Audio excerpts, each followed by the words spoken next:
Con esta aplicación de la Universidad de Colorado voy a explicar los cambios de estado.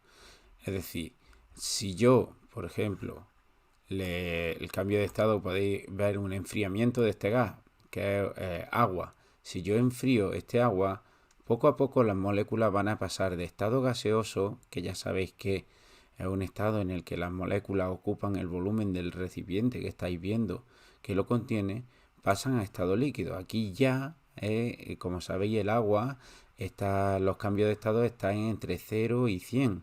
Por lo tanto, fijaros cómo el agua, de pasar de estado gaseoso en ese enfriamiento, ha pasado a estado líquido. Entonces, aunque hay algunas moléculas de agua que por su ligereza se salen de ese agua, por su ligereza y por la energía que hay aquí de 78 grados centígrados.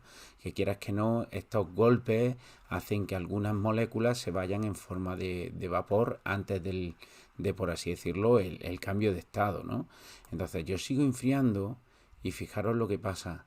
Cada vez se hacen más lentas esas moléculas, ¿vale? Cada vez se hace más líquida ese agua, ¿vale? Aunque esté calentica, pero ahora mismo estamos a 18 grados centígrados y como podéis ver el agua está líquida y permite movimientos laterales, como hemos dicho en la teoría cinético-molecular, permite algunos movimientos laterales de esas moléculas. Pero si ya bajo por debajo de 0 grados centígrados, el agua se va a quedar completamente sólida, es decir, se quedan las partículas vibrando más o menos en su posición, aunque hay alguna pues que se salta esa regla, pero más o menos se quedan en su posición vibrando, y cuanto más baje la temperatura, menos vibraciones van a tener. A menos 62 grados centígrados, fijaros cómo está el agua.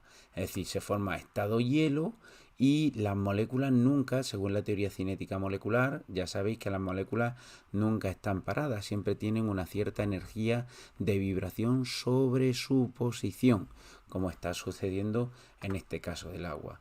En el caso del neón es mucho más nervioso, un gas mucho más nervioso. Fijaros que está en estado sólido a menos 259. Si yo le doy el más mínimo calor, empieza a subir la temperatura, el gas neón empieza a ponerse más nervioso a una temperatura muchísimo menor, ¿no? Por las características de este gas, que es un gas noble de la tabla periódica.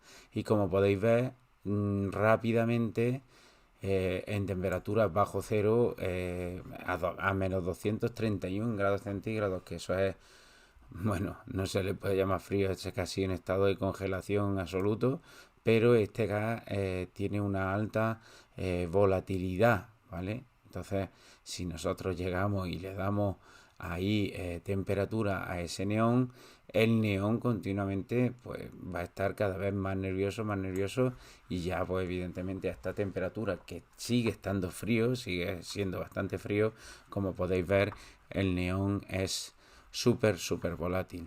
El caso del oxígeno, que son dos moléculas de oxígeno, pues fijaros que también estamos en estado gaseoso, aunque las moléculas, como pueden ver, tenemos esas moléculas en libre movimiento, estamos en estado gaseoso.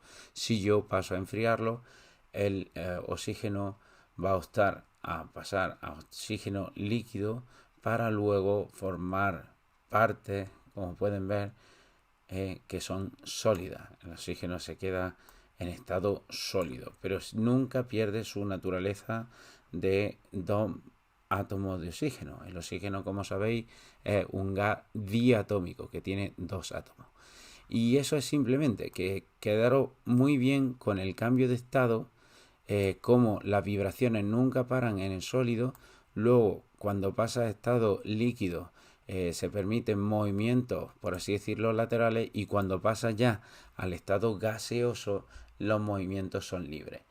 Y estas rupturas que se están produciendo aquí, como podéis ver, estas rupturas es a las que me he referido en este vídeo y las he explicado desde un punto de vista de la teoría cinético-molecular. Así que os dejo esta aplicación para que podáis verla y trastearla, y en función a la explicación pues podáis ver cómo se comporta un gas o un sólido o un líquido. Podéis pasar estado sólido, como podéis ver muy rápido, estado líquido y estado gas. Así que practicar con esta aplicación y nada, disfrutar porque para eso está esta página.